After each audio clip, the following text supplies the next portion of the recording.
Hello, I'm Alex, 38M, and I thought I had a pretty solid life. I've been married to Melanie, 36F, for 10 years. We live in a quiet suburban neighborhood with a dog, a mortgage, and a predictable routine. Nothing spectacular, but I was content. Or at least I thought I was, until a few weeks ago when everything started to feel off. Melanie and I have always been close, or so I believed. We didn't fight much, and even when we did, we made up quickly. She was sharp, ambitious, and sometimes a little distant, but that was just her nature, or so I told myself. Looking back now, I realized there were cracks forming long before I noticed them. The first sign was her sudden interest in fitness. She'd never been a gym person, but out of the blue, she started waking up at 5 a.m. to go running. I figured it was her way of coping with stress. She'd recently started a new job at a marketing agency and claimed it was demanding. She looked great, though. Happier, lighter. I admired her for sticking to her goals. Then there were the phone calls. She started getting texts and calls late at night, always stepping into the other room to answer them. When I asked who it was, she'd roll her eyes and say something like, "Just Stacy from work. She's such a mess lately." I let it go. The final straw that pulled me into suspicion was the neighbor, Ethan. He moved in 6 months ago, and I didn't think much of him at first.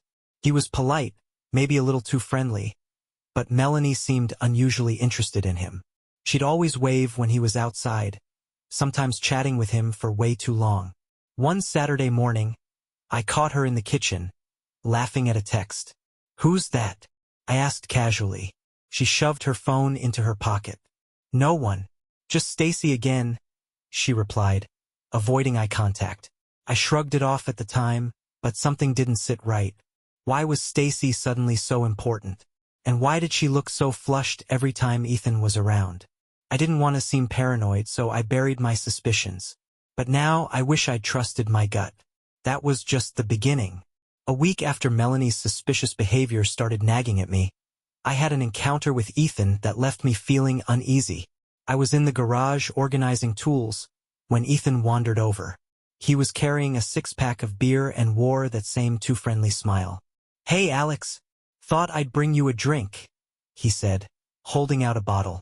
I wasn't about to turn him away, though I didn't exactly feel like bonding. "Sure, thanks," I said, cracking it open. We made small talk, sports, the neighborhood, and home projects.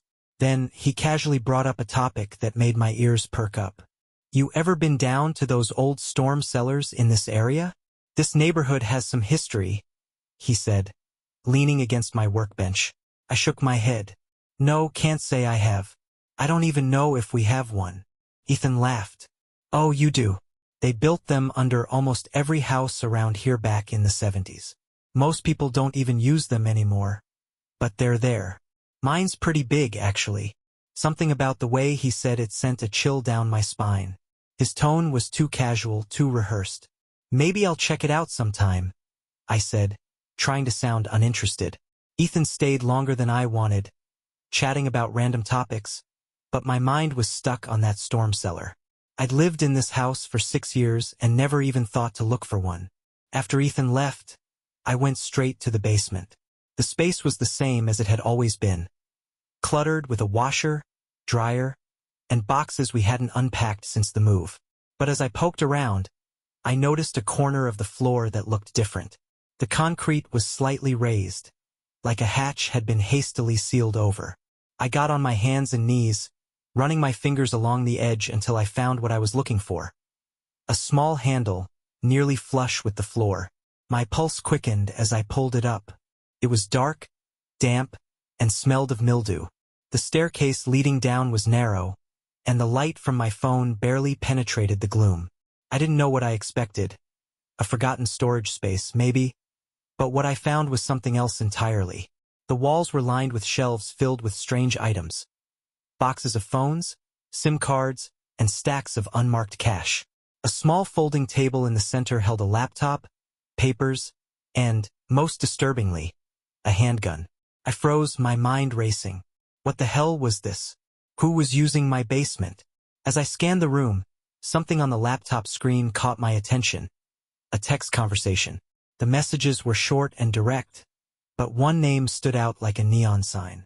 Ethan, we'll drop off the next batch tomorrow. Usual time. I felt sick. My neighbor wasn't just sketchy, he was doing something illegal, and somehow it was happening right under my feet. The worst part? The sender's name in the conversation was Melanie. I slammed the hatch shut and bolted back upstairs, my heart pounding like I'd run a marathon. Melanie was in the kitchen, chopping vegetables for dinner, humming softly to herself. She looked so normal, like the woman I'd known for years, but now I couldn't unsee her name on that laptop screen. I stood there for a moment trying to process. My mind screamed for answers, but I didn't want to jump to conclusions. I needed more evidence, something undeniable. "Hey, Alex," she said, glancing up at me with a smile. "You okay? You look pale." "Yeah, fine," I muttered, grabbing a glass of water to cover my shaking hands. She tilted her head, her expression shifting to mild concern. "Are you sure? You've been acting kind of weird lately." The audacity of that statement almost made me laugh out loud. Instead, I forced a smile. "Just tired from work. Long day." She nodded and went back to chopping, completely unbothered. I couldn't believe how easily she could act like nothing was wrong. That night, I couldn't sleep. Every time I closed my eyes, I saw those texts, the cash, the gun. What was she doing? Was she helping Ethan with some kind of drug operation? Laundering money? And why the hell was it happening in my house? The next morning, I decided to dig deeper. I called in sick to work and waited for Melanie to leave for her run. The moment she was gone, I went back to the basement. This time, I was more methodical. I took pictures of everything, the cash, the messages, the gun. I even opened the boxes, finding more SIM cards and burner phones. But it was a folder on the laptop that sent my stomach plummeting. It contained a list of names, addresses, and notes that sounded like orders. Delivery to Parker Street, $10,000 upfront. Pickup at Riverside Warehouse. No witnesses. Hold shipment for Ethan. Discuss with Mel. It was clear. My wife wasn't just involved. She was a key player. I closed the laptop and sat down on the cold floor, my head spinning. How had I missed this? Was this why she had been so distant? Was this the reason for her newfound interest in fitness, her late-night phone calls, her secretive texts? When Melanie came home later, she was all smiles. "I picked up some coffee on the way back," she chirped, holding out a cup for me. "Thanks," I said, forcing a smile as my stomach churned. I couldn't confront her yet. I wasn't ready. I needed to understand the full scope of what she and Ethan were doing. And if I was going to do anything about it, I had to be smart. That's when I decided to follow her. The next morning, I told Melanie I had an early meeting and left the house before her. Instead of going to work, I parked my car at the end of our street, tucked behind some trees where I could see our house without being seen myself. It didn't take long for her to leave. She stepped out wearing leggings and a tank top, her hair tied in a neat ponytail, the perfect picture of a suburban wife on her morning run. But instead of jogging down the main street like usual, she cut through the backyard and headed toward Ethan's house. I watched as she slipped around to the side door and knocked twice. Ethan opened it, and they exchanged quick glances before she walked in. My blood boiled. She hadn't even hesitated. I waited a few minutes before getting out of my car and creeping toward Ethan's house. His windows were partially open, so I ducked low, careful not to make any noise. The murmuring voices inside grew louder as I got closer, until I could make out their conversation. "We're good for the next drop," Melanie was saying. "I cleaned out the stash in the basement yesterday." "That's what I like to hear," Ethan replied, his tone smug. "You've been killing it, Mel. I told you this would pay off." "Mel," he called her Mel. My fists clenched as I pressed closer to the window. I could see them now, standing in his living room. Ethan leaned casually against the wall, while Melanie sat on the couch, looking far too comfortable. "I just don't want Alex finding out," she said, crossing her arms. "He's been suspicious lately. I can tell." Ethan laughed. "Alex? That guy's clueless. He wouldn't notice a bomb going off in his own backyard." Her laugh joined his, sharp and bitter. I couldn't believe my ears. The woman I had loved for a decade was sitting there mocking me, conspiring with a man who clearly saw me as a joke. Still, she continued, we need to be careful. If he finds out, this whole thing could blow up in our faces. That's not going to happen, Ethan said firmly. You're too smart for that. And if it does, well, we'll handle it. His words had a chilling edge to them, and Melanie nodded, her expression serious. I stayed crouched there for what felt like an eternity, listening to them discuss shipments, money, and some kind of big deal they were planning in the coming weeks. My head was spinning with rage and disbelief.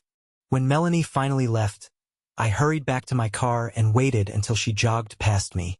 Her face flushed as if she'd been out running the whole time. That night, as she cooked dinner and asked me about my day, I forced myself to play along. I smiled, nodded, and answered her questions, all the while imagining the cruel revenge I was beginning to plan. This wasn't just about infidelity. This was betrayal on a level I couldn't have imagined. Melanie and Ethan thought they were untouchable, but they were about to learn otherwise. I couldn't just act on impulse, not yet. If I wanted to take Melanie and Ethan down, I needed to gather enough evidence to ensure they couldn't wiggle their way out of it. My plan needed to be thorough, airtight, and devastating. The next morning, after Melanie left for work, I installed a hidden camera in the basement. I placed it discreetly on a shelf, angled perfectly to capture anyone who entered. The camera was motion-activated and connected to my phone, so I'd receive real-time alerts.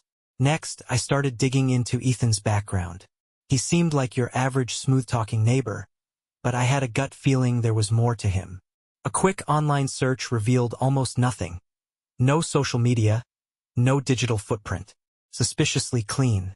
That's when I hired a private investigator. When I explained the situation, the PI didn't bat an eye. You'd be surprised how often the friendly neighbor turns out to be anything but, he said, jotting down details. Give me a few days, and I'll see what I can dig up. In the meantime, I focused on Melanie. I started going through her phone whenever she left it unattended. She'd gotten sloppy, leaving it on the counter while showering or charging it in the kitchen. What I found was worse than I imagined. Her texts with Ethan were filled with plans for deliveries, pickup locations, and coded language that clearly referred to illegal activities. But what made my stomach turn were the personal messages. Ethan, you looked amazing today, Mel. I can't wait for the next time we're alone. Melanie, you always know how to make me feel good. I needed that. Ethan, don't worry about Alex. He's a non-issue. A non-issue. That's what I was to them. The messages were more than enough to confirm their affair, but I needed more about their operation. I began copying every incriminating text, email, and document I could find onto a secure drive. 2 days later, the PI called with news that left me reeling. Ethan wasn't just a small-time criminal. He was linked to a larger network trafficking stolen goods, counterfeit cash, and even weapons. Your neighbor's got connections to some serious players, the PI said. He's careful, though. Doesn't leave much of a trail. What about Melanie? I asked, my voice tight.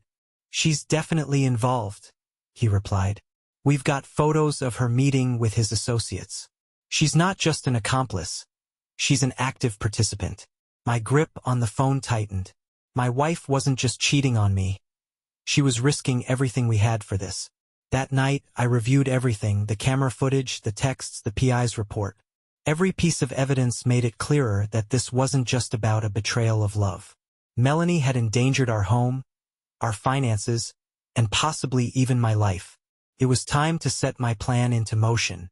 With enough evidence to hang them both, I began crafting a plan that would not only expose Melanie and Ethan but ruin them completely. They had underestimated me, and I was going to make them regret it. The first step was gaining their trust, or at least pretending to. Over the next few days, I acted as if nothing was wrong. I played the doting husband, listening to Melanie's stories about work and pretending to be oblivious to the lies she fed me. Meanwhile, I reached out to an old college friend, Kevin, who worked in cybersecurity. Kevin was the kind of guy who loved challenges, and when I explained my situation, he was more than eager to help. Alex, this is wild, he said over the phone. You want me to monitor her devices and his too? Exactly, I replied. I need to know everything, emails, texts, even GPS locations. Consider it done, Kevin said. Just send me their numbers and any devices you can access. By the end of the week, Kevin had full access to their digital lives. Every message they sent, every call they made, every location they visited. I could see it all in real time. That's when I learned about the big deal they'd been planning. Ethan had set up a meeting with some of his suppliers at an abandoned warehouse on the outskirts of town. The exchange was scheduled for Friday night, and Melanie was going to be there to help oversee it. Perfect. I contacted the PI again, this time to arrange a meeting with the authorities. When I showed the detective everything I had, texts, footage, documents, his expression turned serious. This is solid, he said, flipping through the files. But if we want to catch them red-handed, we'll need to act during the deal. Then let's do it, I said, my voice cold. We worked out a plan. The police would raid the warehouse during the exchange, ensuring there was no way for Ethan or Melanie to weasel their way out of it. My job was to stay out of sight and provide real-time updates through Kevin's surveillance. The stage was set. On Friday morning, Melanie kissed me goodbye before leaving for work. I'll be late tonight, she said casually. Meeting up with Stacy for drinks. Have fun, I replied, hiding the rage boiling beneath my calm exterior. As soon as she left, I called Kevin to confirm everything was in place. The devices are live, he said. I'll alert you the moment they head to the warehouse. Now all I had to do was wait. Friday night felt like it dragged on forever. I paced the living room, my phone in hand, waiting for Kevin's updates. Around 9 p.m., his message came through. They're on the move. Destination matches the warehouse. I grabbed my car keys and drove to the warehouse, parking far enough away to remain unnoticed. The building was a hulking, rusted structure surrounded by weeds and cracked pavement. It looked like the kind of place where shady deals thrived. I sent a quick text to the detective. They're there. It's happening. His reply was immediate. We're ready. Hold tight.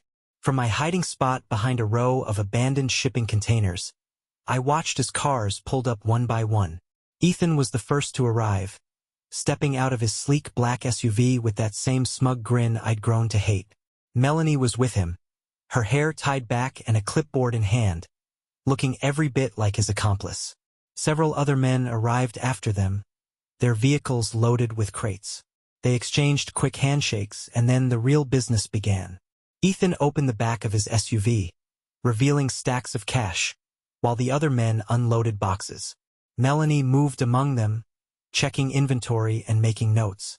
Her demeanor was all business, cold, calculating, efficient. This wasn't the woman I'd married. This was someone I didn't recognize. Kevin's voice came through my earpiece. Got eyes on the scene. Cops are moving in. Seconds later, flashing blue and red lights lit up the night.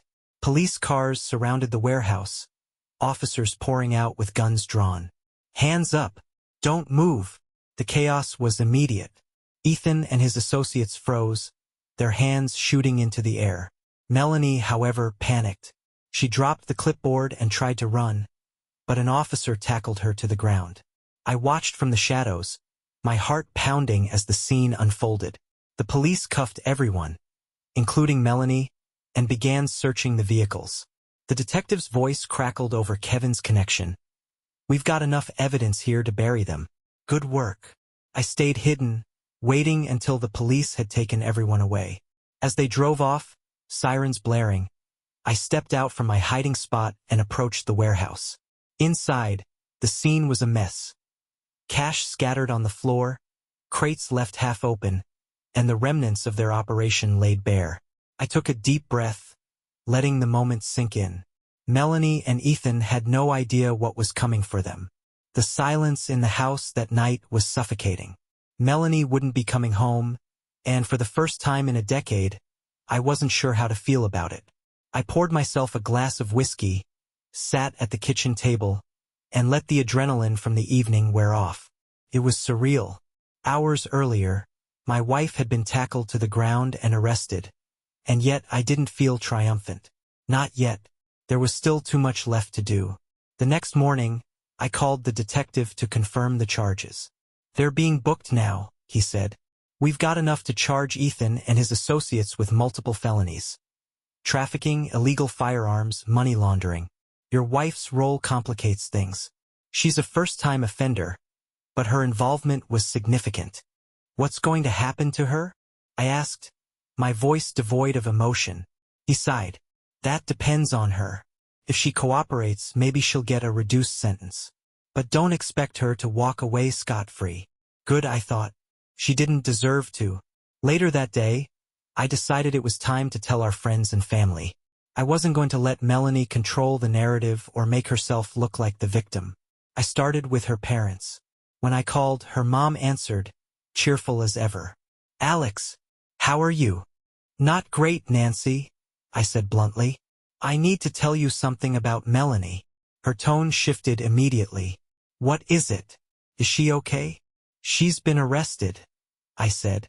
"She's been involved in some serious criminal activity with Ethan, our neighbor." There was a long pause on the other end of the line. "Alex, that can't be true. Melanie wouldn't." "She did," I interrupted. "I have evidence. The police have evidence. This isn't a misunderstanding." Nancy began to cry, and I felt a pang of guilt, but it was drowned out by my anger. She had to know the truth. I spent the rest of the day making calls, informing everyone who needed to know. By the time I was done, Melanie's web of lies was thoroughly exposed. That evening, Kevin called. "So I did a little extra digging," he said.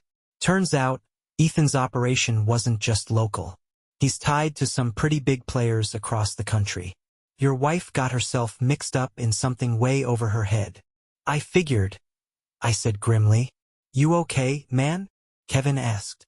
"I will be," I replied. "This is just the beginning." That night, as I lay in bed alone, I started planning my next move. Melanie and Ethan's arrests were just step one. Now it was time to make sure their lives stayed ruined. The following week was a whirlwind of activity.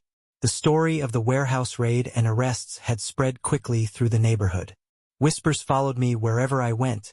At the grocery store, the gas station, even walking the dog. Everyone wanted to know how Ethan, the charming neighbor, and Melanie, the seemingly perfect wife, had ended up in handcuffs. I didn't hold back. When people asked, I told them the truth. Melanie was having an affair with Ethan, I said flatly. They were running an illegal operation from our basement. I had no idea until recently. The pitying looks were hard to stomach, but I needed the truth out there. I wasn't going to let Melanie or Ethan spin this into something it wasn't. Melanie's parents tried to reach out, but I ignored their calls. I didn't have the energy to explain myself again. Instead, I focused on protecting what was left of my life. First, I filed for divorce. My lawyer was a no-nonsense woman named Claire, and she didn't sugarcoat anything. "With the criminal charges against your wife, this is going to be messy," she said during our first meeting. "But it also gives us leverage. If she tries to go after any of your assets, we'll argue that she's already caused you significant financial and emotional harm. Take everything she's entitled to off the table," I said. "She doesn't deserve a damn thing." Claire nodded. "We'll make sure of that." Next, I had to deal with the house. The thought of staying in a place tainted by Melanie's betrayal made my skin crawl. I put it on the market immediately, pricing it to sell quickly. One night, as I packed up boxes, I came across a photo album buried in a drawer. It was filled with pictures of Melanie and me in happier times. Vacations, birthdays, lazy Sundays on the couch. I stared at one photo in particular. Us on our honeymoon, smiling on a beach in Hawaii. I felt nothing. I tossed the album into the trash. A few days later, I got a call from Kevin. "You're not going to believe this," he said. "Melanie's been trying to contact you from jail." "What?" I asked, anger flaring. "She sent a few emails through the prison system," he explained. "I intercepted them. She's asking for your help." I barked out a laugh. "Help with what?" "She says she's sorry," Kevin said, reading one of the messages. She claims Ethan manipulated her and that she didn't know how to get out. Bullshit, I snapped. She knew exactly what she was doing. Kevin paused. Want me to block her from sending more? No, I said after a moment. Let her send whatever she wants. The more desperate she gets, the better it'll be when I destroy her in court. The days of letting Melanie walk all over me were over. Melanie's emails became a regular occurrence. Every day, I'd get a forwarded message from Kevin detailing her attempts to reach me. At first, they were filled with excuses. Alex, I never wanted to hurt you. Ethan pressured me into everything. I didn't know how to say no. You have to believe me, it wasn't about the affair. I got caught up in something I couldn't control. Then came the pleas. Please, Alex, you're the only person I can count on right now. I need your help to get out of here. I'll do anything to fix this. Just give me a chance. Her audacity was astonishing. Did she really think I'd forget about the months of betrayal? The texts, the laughs at my expense, the illegal operation she helped run out of my house? Still, I let her keep writing. Every message she sent was more fuel for my case. One day, Melanie's lawyer called. Mr. Andrews, the man began, his voice dripping with fake sympathy. I've been retained to represent Melanie. She's expressed a strong desire to work things out with you, even in light of recent events. I laughed bitterly. Work things out? Is that what she calls it? Her actions were regrettable, he said, his tone shifting to something more businesslike. But we believe there's room for reconciliation. Melanie has agreed to sign any necessary documents to prevent the divorce from becoming contentious. I'm not interested in reconciliation, I snapped, and the divorce is already contentious, thanks to her criminal charges and affair. She's willing to negotiate, he added, clearly trying to reel me in. Perhaps you could meet with her. Not a chance, I interrupted. You can tell her she's lucky I'm not suing her for emotional damages. The lawyer sighed. Very well. But be advised that these situations tend to escalate when parties refuse to cooperate. I'm not the one refusing to cooperate, I said coldly. She destroyed this marriage. She can live with the consequences. The court hearings began soon after. Melanie was brought in wearing an orange jumpsuit, her once polished appearance now replaced by dark circles under her eyes and a defeated expression. When she looked at me from across the courtroom, I saw a flicker of recognition, the realization that I wasn't the man she used to manipulate. I was the man who was going to make her pay. The prosecutor laid out the charges against her and Ethan in excruciating detail. Conspiracy to traffic illegal goods, money laundering, possession of unregistered firearms. The evidence I'd provided, combined with the police raid, made their case nearly airtight. Ethan's lawyers tried to downplay Melanie's involvement, painting her as a victim of his manipulation. But the texts and surveillance footage told a different story, one where she was an active participant. When Melanie took the stand, she finally broke down. Tears streamed down her face as she tried to explain herself. I didn't mean for any of this to happen, she sobbed. I made mistakes, but I wasn't thinking straight. I didn't know how to get out. Her lawyer tried to paint her as remorseful, but the courtroom wasn't buying it. Neither was I. The case was postponed for final arguments, but I knew the outcome wouldn't favor Melanie or Ethan. My revenge was unfolding exactly as planned, but there was still more to do. During the second court session, Melanie's lawyer dropped a bombshell. She wishes to testify against Ethan in exchange for a lighter sentence, he said. My jaw clenched. Typical Melanie, trying to save herself at any cost. She avoided my glare as the judge agreed to consider it. Later, I got a text from Kevin. They're throwing Ethan under the bus. She's trying to make a deal. It didn't matter. The evidence was solid, and her betrayal was already public knowledge. Her attempt to save herself was just another betrayal in a long list. Kevin uncovered Melanie's ultimate play. She'd told investigators that the basement stash belonged to Ethan alone and that I might have known about it. She's trying to drag you down with her, Kevin warned. I wasn't shocked, just disgusted. I handed over my full surveillance footage to my lawyer, ensuring there was no doubt I was an unknowing victim. Melanie's desperation was now complete, but her lies would cost her dearly. Melanie and Ethan's fates were sealed. Ethan received a 15-year sentence for his leadership role in the trafficking operation. Melanie, despite her attempts to cooperate, was sentenced to 8 years for her active involvement. I watched her face as the judge read her sentence. She looked stunned, her tears falling silently. For a moment, I thought she might look at me, plead for understanding, but she didn't. I left the courtroom feeling a mix of relief and emptiness. The chapter was closing, but the scars remained. With Melanie out of my life, I focused on starting fresh.